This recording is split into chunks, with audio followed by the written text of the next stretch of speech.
कहानी गुजरात के वडोदरा शहर की है। इसी शहर में तेजस पटेल नाम का एक व्यक्ति अपनी 36 साल की पत्नी शोभना पटेल और 6 साल की बेटी काव्या के साथ रहता था। तेजस पटेल और शोभना की शादी कुछ साल पहले ही हुई थी। शोभना कुछ साल तक तो तेजस के साथ ससुराल में ही रहती थी। हालांकि कुछ समय बाद ही किसी बात को लेकर परिवार में कड़वाहट बढ़ने लगती है। एक समय बाद ये कड़वाहट इतनी ज्यादा बढ़ जाती है कि शोभना अपने पति तेजस पटेल के साथ वापस अपने माता पिता के घर आ जाती हैं और यहीं पर रहने लगती हैं। पिछले 5 साल से तेजस अपने पत्नी के साथ अपने ससुराल में ही रह रहा था।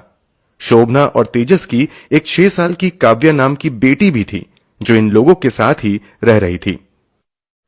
परिवार का भरण पोषण करने के लिए तेजस पटेल वडोदरा के ही मशहूर गेंदा सर्किल के पास एक इलेक्ट्रॉनिक शोरूम में बतौर सेल्समैन काम किया करता था।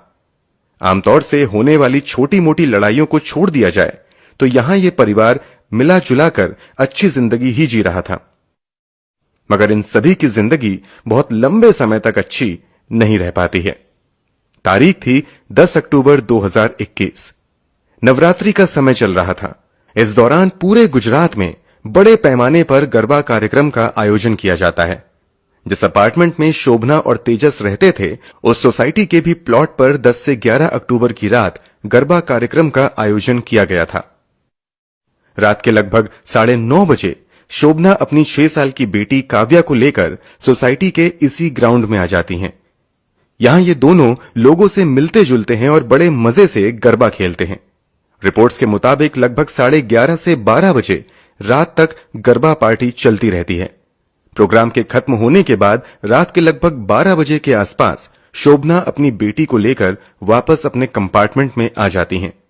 इस समय तक परिवार के दूसरे सदस्य सोने की तैयारी कर रहे थे, इसलिए शोभना भी अपने भाई जितेंद्र बढ़िया को गुड नाइट कहती हैं और अपने कमरे की तरफ सोने के लिए चली जाती हैं।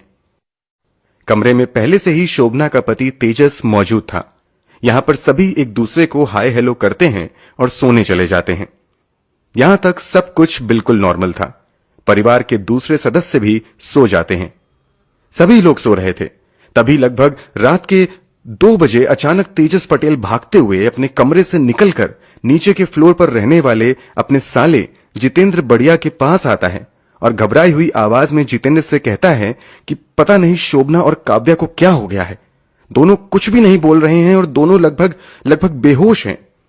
ये सुनते ही जितेंद्र भी घबरा जाता है और भागते हुए तेजस पटेल के कमरे में जाता है। वो देखता है कि दोनों लगभग बेहोश पड़े हुए हैं। जितेंद्र दोनों को जगाने की कोशिश करता है